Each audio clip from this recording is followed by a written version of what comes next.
Hello, my name is Carol May Whittick, your creativity and spiritual life coach, and welcome to another episode of High Energetic Resonance Inspirations. And this week I'm talking about creative confidence.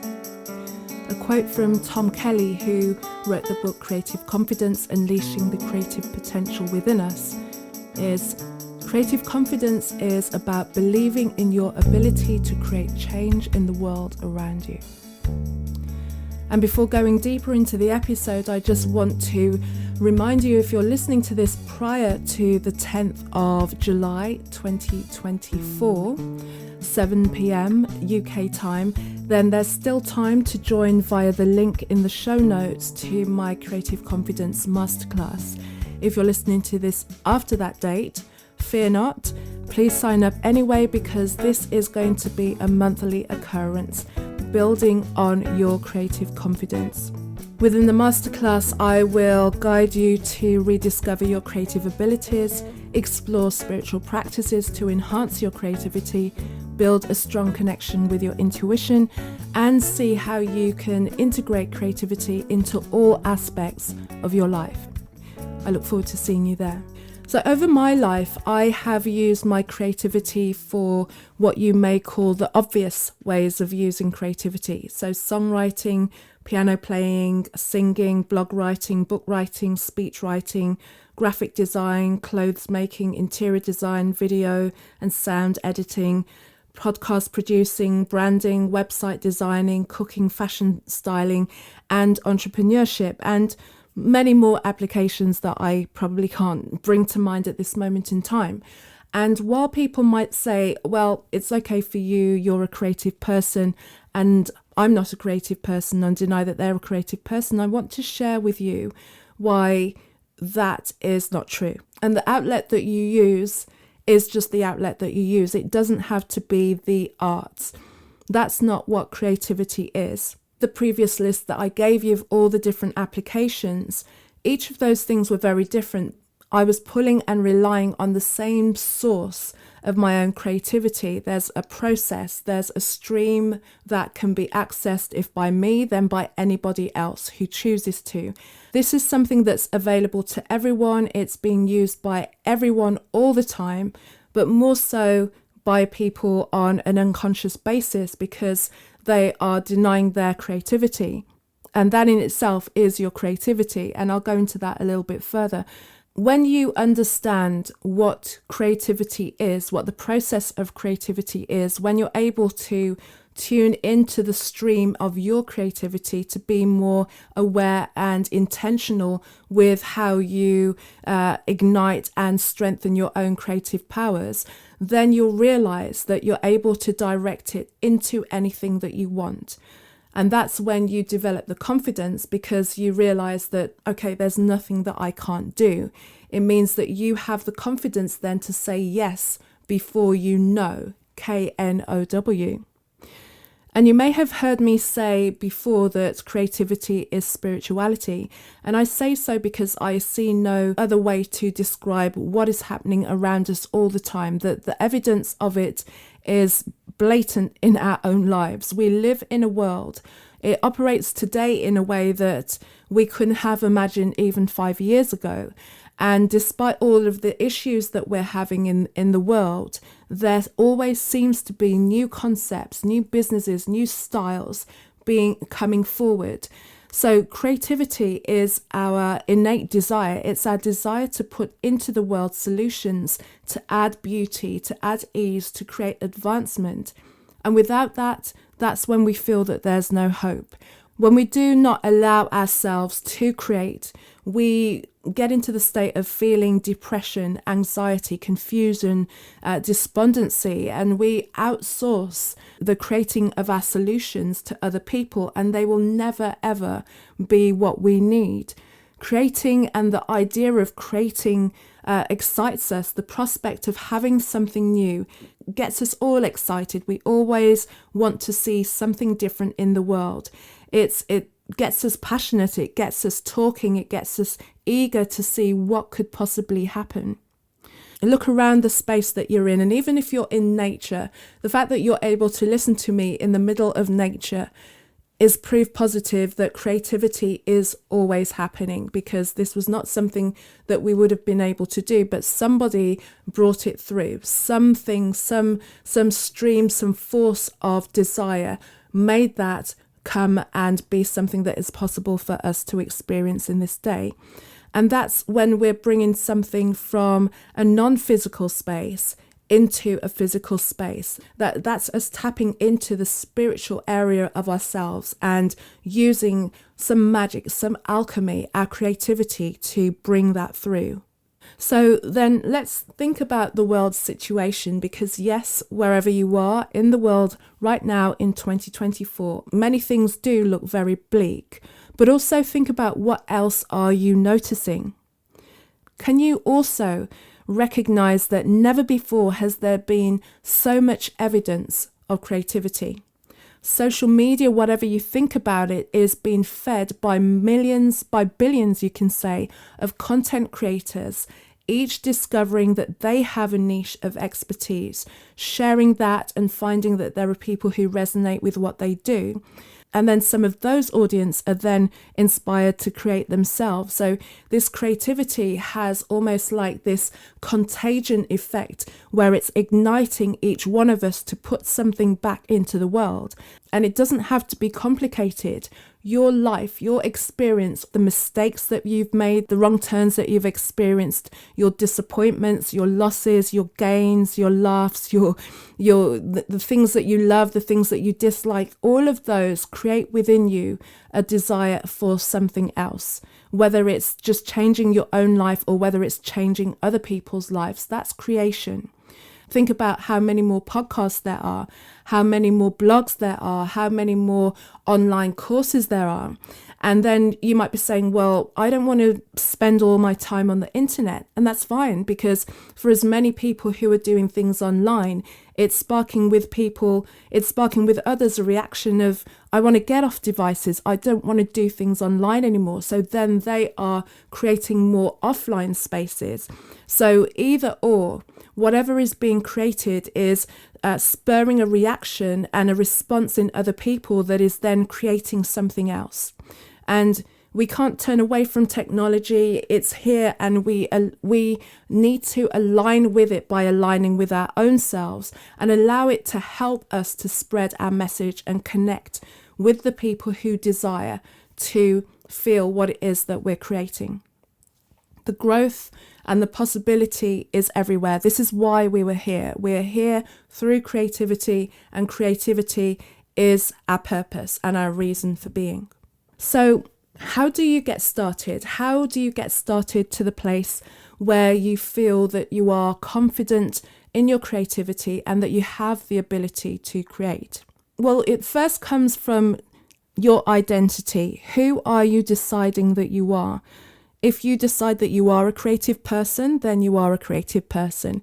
If you've taken on the belief that you aren't a creative person, then you will experience life as a non-creative person, even though you are creating what you're not creating. It comes from you, the statements that you're telling yourself, because as a creative being, you're creating what you're stating into the world. Check what you're saying about yourself and how that makes you feel and what that's allowing you to experience. Choosing the statement that you're not creative, choosing the statement that you have blocks, that you can't do that things are hard for you, is giving you those experiences. Because once you've claimed that, you're holding onto that belief, and then you'll be looking around you and collecting the facts and the evidence to that belief. Your own creative ability will then strengthen and solidify that belief for you so that you experience your life as a non-creative person. And it will happen time and time again, year after year, and you keep living under the illusion of non-creativity, but you're creating that non-creativity. So you can turn it around. In parts that's simple, but in the beginning it may not be easy for you because you've spent so long building up this belief that you are in a state of non-creativity. Choosing your new creative identity is allowing yourself to go back to your natural state. It's a reset, as it were, where you take away the plugs and the idea that you don't and you can't and you have these blocks, and allowing yourself now to feel the flow of what could life be like if I decided to take on the identity, your true identity, of being a creative person. There'd be some deeper work here as well. It's recognizing that you lied to yourself. And this is not to berate yourself and punish yourself, but that you believe the message, both external and internal, and realizing that they were not true, and allowing yourself to experience some forgiveness. Forgive yourself for the time that you didn't allow yourself to experience the freedom that comes from being in your true creative essence. But in that as well, you have the contrast of the times that you experience that non-creativity to contrast now with what you're feeling in that more looser, freer, more fluid, more open, more curious way of creativity. Remind yourself that you're welcoming a new life of creative confidence. What I love about creativity is not just about what you make, it's what the creativity makes of you. It's that the qualities and the aspects of yourself that you build upon and you recognize and you see them expand and grow, and you fall more and more entranced and in love with those areas of yourself. And you just want to create more because you see in creating more how much more it develops yourself. And here are just some ways as well. Ways that I see that creativity enhances my life outside of the things that I create. There is an enhanced and ever-growing and unshakable knowing and spiritual connection. Self-trust has grown within myself. I have patience because sometimes things take time. And it's that patience of going back and tweaking and allowing things to grow. And that just comes from being patient and knowing that there will be something beautiful coming along down the line. I also get from creating, I get peace from that, because there's the peace of knowing that I can go into that flow state. And that is what you can call that your meditation, your mindfulness, your breath work, your centering, that presence that comes from peace. Creativity has also helped me with relationships, in that finding that passion within myself, I then connect to people who have found that passion within themselves. When you sit and talk to somebody about their passion, you're connecting on a level that takes away all of that surface segregation, and you connect to the core and you have richer relationships. Again, I mentioned passion as well. Passion because, one, I've found a deepening within myself. How much more of something do I want to know? How much more of myself do I want to know? How obsessed can I get with getting better at something, knowing more about something, seeing something through, staying up as long as it needs to take to get it over the finish line in whatever way, shape or form that is. Humor because of the errors that I've made over the times, and the easiest way to deal with those errors is to see the funny side of that.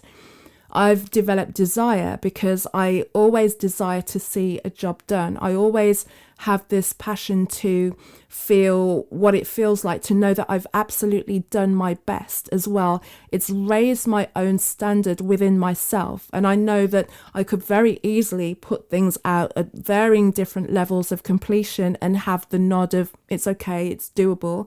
And sometimes there needs to be a time where we let go of things and put them out there slightly ahead of time than we would do.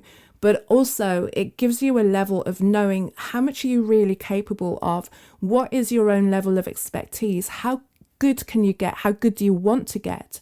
That in itself as well comes to self-love. If you really love yourself, if you really want the best life for yourself, you want to create. For me, that's just a non-negotiable. I want to create. And the only way that I know that I'm giving to myself is if I allow myself to play in the realms of my creation, in whatever expression that might be. Discernment. I'm able to discern not only about whether I think my work is good or not, but over time you get used to pattern recognition. And that pattern recognition then applies itself to many other aspects in life. It means that you start to feel what it feels like when something feels good and is meshing together, but also you feel that discordant feeling of something's not okay, and that relates to the world. It means that you're aware enough to take a step back and not just swallow what is given to you, but really feel it in your body.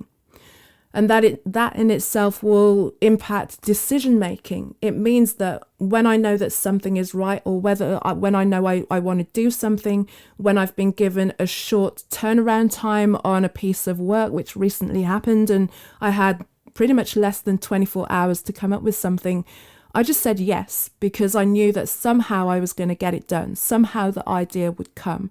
And I hadn't even put a single word on the sheet at that point in time. But it makes you more decisive. Empathy and compassion. Creativity opens your heart. It goes back to that feeling of peace, that feeling of patience, that feeling of self-trust, that wanting to build relationships, that feeling of passion, that feeling of desire. All of those things are heart-opening things. And when you're in that space of working from your heart, you can't help but then have empathy for others and empathy for what you're bringing into the world. And creativity brings that into you. And hope and excitement. What else can be more intriguing than to be hopeful about the future, to have excitement for the newer things to come? I'm excited to see what all of the people that I work with, that I coach, that I support, what they're going to create. I'm excited to see the change in their own perception of themselves when they realize what they are capable of doing. That is exciting to me. And in that, we all get into this giddy state of what else can we do? What else is there? What else is broken that we can fix? What else is new that we can bring into the world? To end, from Twyla Tharp, creativity is not just for artists. It's for business people looking for a new way to close a sale. It's for engineers trying to solve a problem. It's for parents who want their children to see the world in more than one way. Thank you for joining me again on another episode of Higher Energetic Resonance Inspirations. I am so looking forward to any of you who will be joining me on the Creative Confidence Masterclass. I'm talking about my favorite thing, and I'm hoping to inspire other creatives to make the difference that we all desire in the world. So check out the link in the show notes for that. Also, if you want to find out more about me, go to my website. It's carolmaywhittick.com, carolmaywhittick.com. On Facebook and LinkedIn, I'm Carol May Whittick. Kazmic, Cazmick on Instagram. If you're enjoying this episode, please share with others and leave a review as well. It just helps to spread the message of inspiration, creativity, spirituality. What else can there be that's great? Thank you so much for listening this far, and hope to connect with you soon. Take care. Have a great week. Bye-bye.